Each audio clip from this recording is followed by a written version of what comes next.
नमस्कार दोस्तों, स्वागत है आपका friend set preparation YouTube channel पर।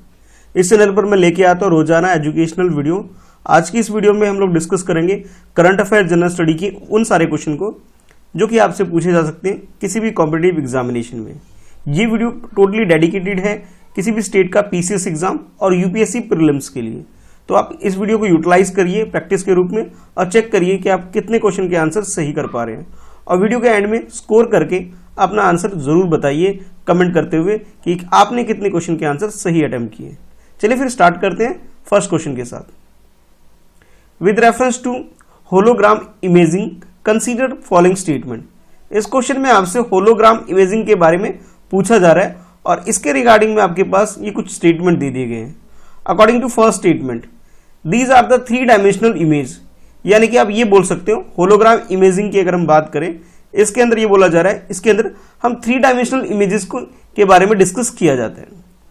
सेकंड स्टेटमेंट में आपसे बोला जा रहा है they are generated by the interference and diffraction of laser beam. यानी कि इसे जनरेट करने का प्रोसेस के बारे में आपसे बताया जा रहा है कि ये इंटरफेरेंस और डिफ्रैक्शन की वजह से लेजर बीम को जनरेट करने का काम करती है।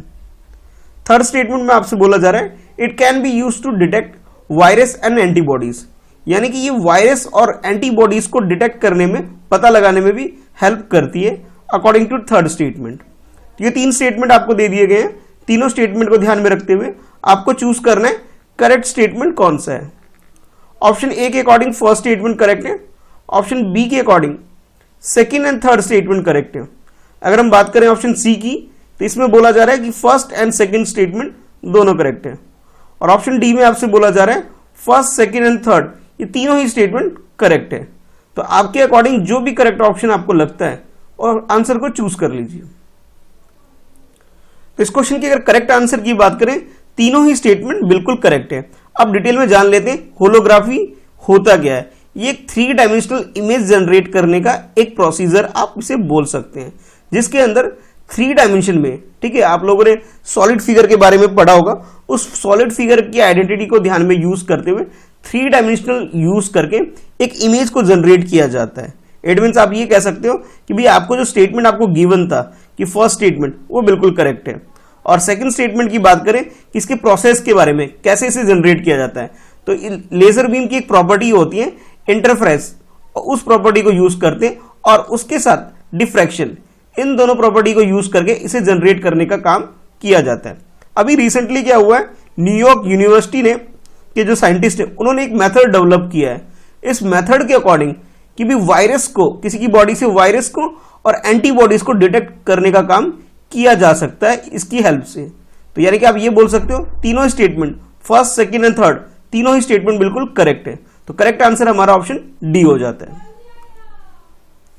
नेक्स्ट क्वेश्चन में आपसे पूछा जा रहा है कंसीडर द फॉलोइंग स्टेटमेंट। और इस क्वेश्चन के अंदर आपको कुछ स्टेटमेंट दे दिए गए। ये फर्स्ट स्टेटमेंट है जिसमें आपसे बोला जा रहा है the habitat of one horn rhinos is restricted to the north east India only. यानी कि आप ये बोल सकते हो कि वन हॉर्न राइनो यानी कि एक सींग वाले जो गैंडे होते हैं उसके बारे में आपसे बोला जा रहा है, इनके एरिया के बारे में, यानी कि किस हैबिटेट में ये पाए जाते हैं उसके बारे में बोला जा रहा है कि नॉर्थ ईस्ट इंडिया जो है, यानी कि नॉर्थ ईस्ट पार्ट जो हमारी कंट्री का है, सिर्फ वहीं पे ये रिस्ट्रिक्टेड है। According to second statement, the one horn rhinos is listed as vulnerable in the IUCN red list. IUCN की जो रेड लिस्ट है उसके अंदर हम बात करें तो उसे उस कैटेगरी के अंदर, इसे वनरेबल कैटेगरी के अंदर इसे लिस्ट किया गया है वन हॉर्न राइनो को। और थर्ड स्टेटमेंट में आपसे बोला जा रहा है the national rhino conservation strategy was launched in 2005 to conserve the greatest one horn rhino. One horn rhino की सेफ्टी एंड सिक्योरिटी के लिए आप बोल सकते हैं, उन्हें प्रोटेक्ट करने के लिए हमारी कंट्री में 2005 में एक प्रोग्राम लॉन्च किया गया था जिसे नेशनल राइनो कंजर्वेशन स्ट्रेटजी आप बोल सकते हैं। तो ये 3 स्टेटमेंट है based on one horn rhino. आपके अकॉर्डिंग करेक्ट स्टेटमेंट क्या है ये आपको चूज करना है। ऑप्शन ए में बोला जा रहा है फर्स्ट स्टेटमेंट करेक्ट है, ऑप्शन बी में बोला जा रहा है second and third statement correct है, और ऑप्शन सी में आपसे बोला जा रहा है only second statement is correct. और according to option D all 3 statement, first second and third, तीनों ही स्टेटमेंट बिल्कुल करेक्ट है। तो करेक्ट आंसर क्या है आपके अकॉर्डिंग, चलिए क्वेश्चन को अटेम्प्ट कर लीजिए। तो इस क्वेश्चन की अगर करेक्ट आंसर की बात करें, हमारी कंट्री में जैसे आप जानते भी होंगे कि नॉर्थ ईस्ट में असम के अंदर एक नेशनल पार्क है, मैं नाम नहीं मेंशन करूंगा, वो आपको कमेंट बॉक्स में आंसर बताना है। एक नेशनल पार्क है जो काफी फेमस है वन हॉर्न राइनो के लिए, ठीक है। मतलब स्टेट मैंने आपको बता चुका हूं मैं आपको ऑलरेडी कि भी असम के अंदर है, और ये जो नेशनल पार्क है इसे यूनेस्को के अंदर वर्ल्ड हेरिटेज साइट का भी एक दर्जा मिला हुआ है इस पर्टिकुलर नेशनल पार्क का। सिर्फ उस पर्टिकुलर जो मैं जिसकी बात कर रहा हूं, चलो मैं बता ही देता हूं उसका नाम वैसे मुझे आप लोगों से पूछना। कांजीरंगा नेशनल पार्क हमारी कंट्री के अंदर असम स्टेट के अंदर है, वहां पर वन हॉर्न राइनो सबसे ज्यादा पाए जाते हैं। पर इसका मतलब ये नहीं कि सिर्फ one horn rhino north east में होते हैं, नॉर्थ ईस्ट के अलावा ये वेस्ट बंगाल, और वेस्ट बंगाल के अलावा अब ये भी पाया गया है कि उत्तर प्रदेश, यहां पे भी वन हॉर्न राइनो पाए जा रहे हैं। यानी कि आप ये बोल सकते हो कि जो फर्स्ट स्टेटमेंट है हमारा गलत हो गया कि only north east part of the हमारी कंट्री है, सिर्फ वहीं पे वन हॉर्न राइनो नहीं है, उसके अलावा भी और भी कुछ पर्टिकुलर एरिया में इनके नंबर्स में ये हैं। सबसे ज्यादा आप बोल सकते हो नॉर्थ ईस्ट के अंदर है। तो फर्स्ट स्टेटमेंट हमारा गलत हो गया। सेकंड स्टेटमेंट की अगर बात करें जिसमें आपसे ये बोला गया कि इसे IUCN की जो लिस्ट होती है उस लिस्ट के अंदर इसे डाला गया, इसे प्रोटेक्शन के लिए वनरेबल कैटेगरी के अंदर, ये बात बिल्कुल करेक्ट है। यानी कि ये बोल सकते हो कि सेकंड स्टेटमेंट बिल्कुल करेक्ट हो गया। अगर हम थर्ड स्टेटमेंट की बात करें जिसमें आपसे ये बोला गया कि भी नेशनल राइनो कंजर्वेशन स्ट्रेटजी, इसके लॉन्च होने की जो टाइम पीरियड आपको बोला गया कि 2005 में इसे लॉन्च किया गया, इसे 2005 में नहीं बल्कि 2019 में अभी रिसेंटली लास्ट ईयर लॉन्च किया गया था। इट मीन्स ये हुआ कि थर्ड स्टेटमेंट भी गलत, थर्ड गलत हो गया, फर्स्ट भी गलत हो गया। थर्ड गलत होने की वजह ये है कि आपको टाइम पीरियड 2005 दे दिया गया था, जो कि गलत है। 2005 नहीं 2019 होना था। और इधर स्टेट की हम बात करें, नॉर्थ ईस्ट के अलावा वेस्ट बंगाल और वेस्ट बंगाल के अलावा कुछ पर्टिकुलर एरिया उत्तर प्रदेश में भी ये वन हॉर्न राइनो पाए जाते हैं। तो करेक्ट आंसर हमारा ऑप्शन सी हो गया, यानी कि सेकंड स्टेटमेंट ही सिर्फ करेक्ट है। नेक्स्ट क्वेश्चन में आपसे पूछा जा रहा है with reference to Deendayal Antyodaya Yojana national livelihood mission, इसके बारे में क्वेश्चन आपसे पूछा जा रहा है और इसके रिगार्डिंग में आपके पास ये कुछ स्टेटमेंट है और नीचे आपसे बोला जा रहा है कि करेक्ट आंसर क्या है, आपको कोड यूज करना है। According to first statement, it provide for organic one women member from each poor rural जो फैमिली हाउस होल्ड होते हैं वहां से एक पर्टिकुलर वुमन को एक फैसिलिटी प्रोवाइड की जाएगी ताकि वो ऑर्गेनाइज कर सके, एक ग्रुप क्रिएट कर सके इस फैसिलिटी को यूज करने के लिए। यानी कि दीनदयाल अंत्योदय योजना की बात करें, ये एक मिशन है जिसके अंदर हर फैमिली जो कि पूरा लाइवलीहुड कैटेगरी के अंदर आती है, वहां से एक वुमेन को सेल्फ हेल्प ग्रुप के अंदर उसे कंसीडर कर लिया जाता है, उसमें उसे सपोर्ट करने के लिए। सेकंड स्टेटमेंट में बोला जा रहा है it is central sector scheme, यानी कि ये सेंट्रल गवर्नमेंट की स्कीम है, ये आपसे बोला जा रहा है। और थर्ड स्टेटमेंट में बोला जा रहा है it is implemented by the ministry of Panchayati Raj, हमारी कंट्री में मिनिस्ट्री ऑफ पंचायती राज इसके इंप्लीमेंटेशन का काम करती है, दीनदयाल अंत्योदय योजना को इंप्लीमेंट करने का काम करती है, जो कि नेशनल लाइवलीहुड मिशन के रूप में हमारी कंट्री के अंदर है। तो ये तीन स्टेटमेंट है, फर्स्ट ये, सेकंड ये हो गया और थर्ड ये, तीन स्टेटमेंट है। आपको चूज करना है करेक्ट स्टेटमेंट कौन सा है।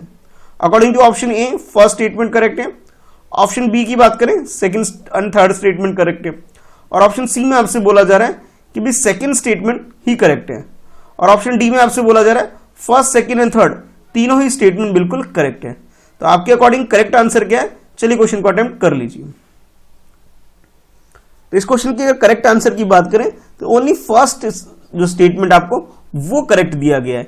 यानी कि आप ये बोल सकते हो कि दीनदयाल उपाध्याय जी थे हमारी कंट्री के अंदर, उनको डेडिकेट करने के लिए हमारी कंट्री में एक मिशन स्टार्ट किया गया, नेशनल लाइवलीहुड मिशन, और जिसे दीनदयाल अंत्योदय योजना के नाम से भी बोला जा रहा है। इसे हमारी कंट्री में 2011 में लॉन्च किया गया था, जिसके अंदर सेल्फ हेल्प ग्रुप जो वुमेन के होते हैं उनको फंडिंग प्रोवाइड करके उनको स्किलफुल बनाने के लिए कुछ फैसिलिटी प्रोवाइड की जाती है।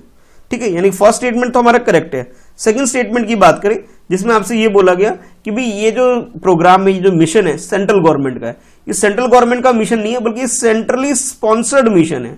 अब दोनों में डिफरेंस है, थोड़ा समझना है आपको। सेंट्रल गवर्नमेंट का मिशन होने का मतलब ये है कि सेंट्रल गवर्नमेंट इसमें फंड भी देगी, ठीक है, और उसके साथ इंप्लीमेंटेशन का भी काम सेंट्रल गवर्नमेंट ही करेगी इसके अंदर। लेकिन अगर हम बात करें सेंट्रल स्पॉन्सर्ड स्कीम की, तो इसके अंदर central government only fund provide करती है, अब बाकी जो इंप्लीमेंटेशन का काम होती है वो स्टेट गवर्नमेंट करती है। ठीक है, ये डिफरेंस है। और इसमें जो फंड भी प्रोवाइड किए जाते हैं वो नॉर्मल जो स्टेट है वहां पे तो 60:40 का रेशियो में फंड लगाया जाता है, यानी 60% जो फंड है वो सेंट्रल गवर्नमेंट देती है, 40% जो फंड है वो स्टेट गवर्नमेंट देती है। अगर हम नॉर्थ ईस्ट स्टेट की बात करें, ठीक है, जिसके अंदर आप सिक्किम भी इंक्लूड कर सकते हैं, यानी कि आप ये कह सकते हैं टोटल 8 स्टेट हो गए जो, अगर हम उसकी बात करें तो यहां पे ये 90:10 का रेशियो है, यानी कि आप ये बोल सकते हो सेकंड स्टेटमेंट गलत होने की वजह ये है, ये जो मिशन है, ये जो स्कीम है सेंट्रल स्पॉन्सर्ड स्कीम है, ना ही सेंट्रल गवर्नमेंट की स्कीम है, ये आपको ध्यान में रखना है। अच्छा, अब बात करते हैं थर्ड स्टेटमेंट की। तो थर्ड स्टेटमेंट मिनिस्ट्री के बारे में बोला गया था, तो करेक्ट मिनिस्ट्री जो है इसको इंप्लीमेंटेशन का जो काम कर रही है जैसे जुड़ी हुई, वो है मिनिस्ट्री ऑफ रूरल डेवलपमेंट, जो इस प्रोग्राम से कनेक्टेड है। ठीक है, तो करेक्ट आंसर हमारा ऑप्शन ए हो जाता है, ओनली फर्स्ट स्टेटमेंट करेक्ट है, रिमेनिंग 2 आर नॉट करेक्ट। चलिए देखते हैं नेक्स्ट क्वेश्चन।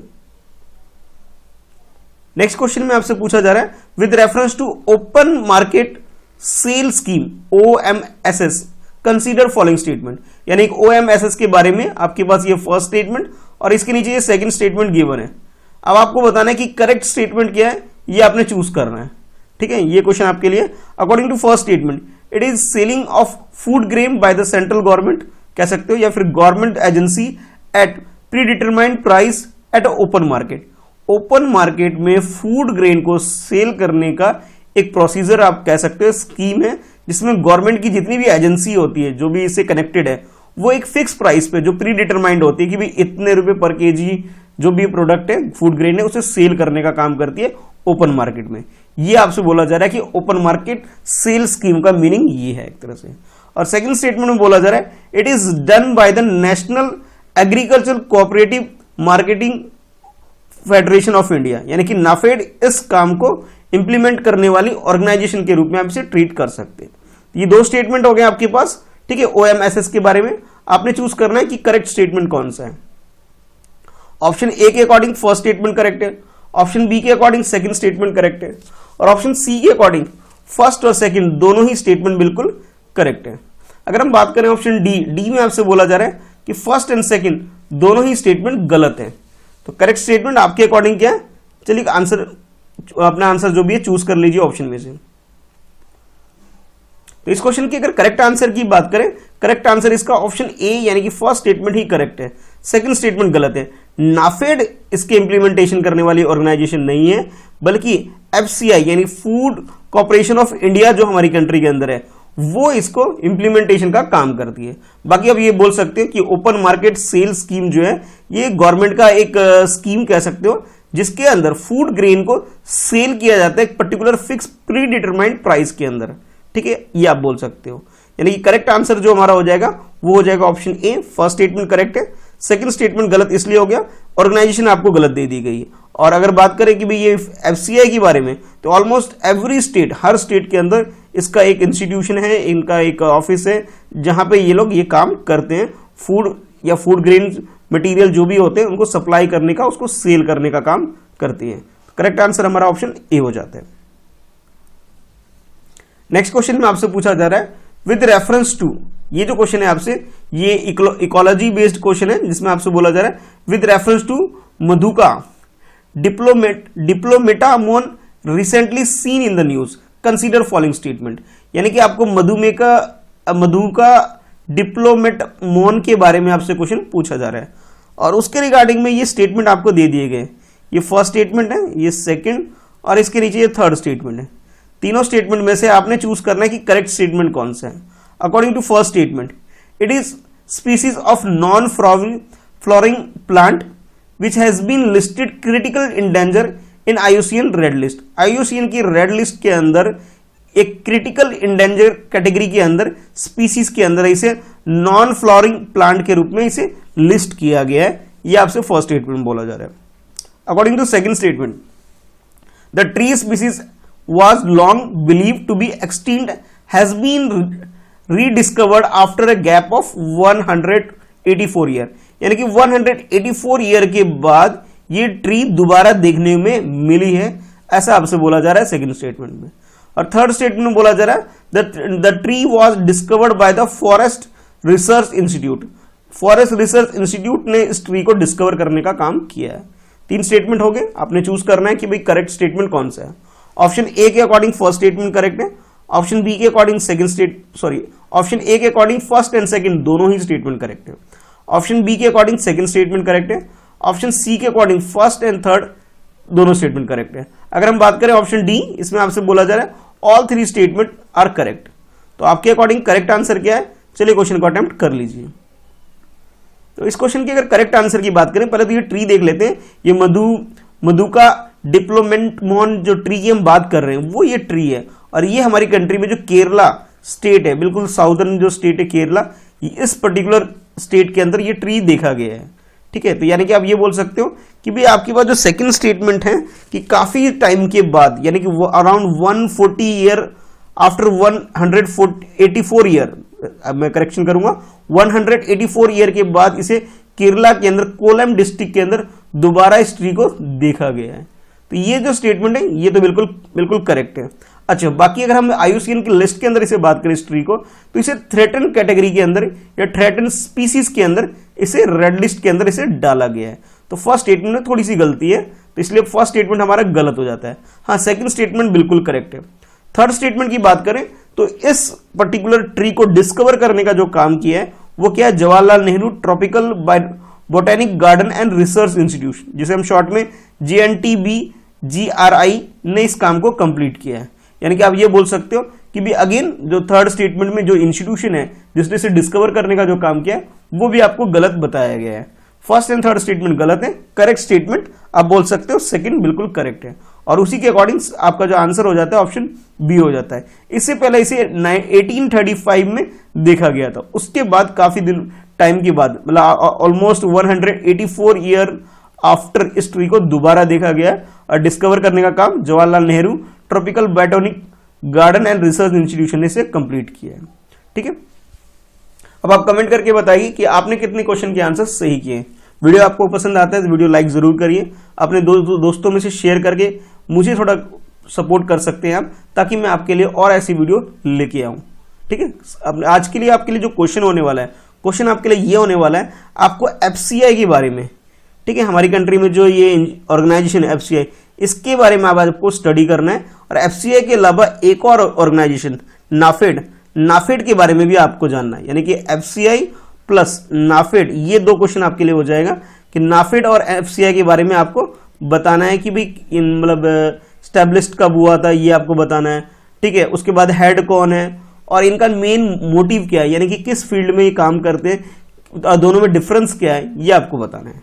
तो आज के लिए आपके लिए कुछ क्वेश्चन है, क्वेश्चन के आंसर जरूर दीजिएगा। मिलते हैं फिर नेक्स्ट वीडियो में। आज की इस वीडियो में इतना ही है। चैनल पर वीडियो पहली बार देख रहे हैं, चैनल सब्सक्राइब कर लीजिए, बेल आइकन और प्रेस कर दीजिए ताकि आपको आने वाली वीडियो की नोटिफिकेशन मिल सके। ठीक है, मिलते हैं नेक्स्ट वीडियो में फ्रेंडसेट प्रिपरेशन यूट्यूब चैनल पर।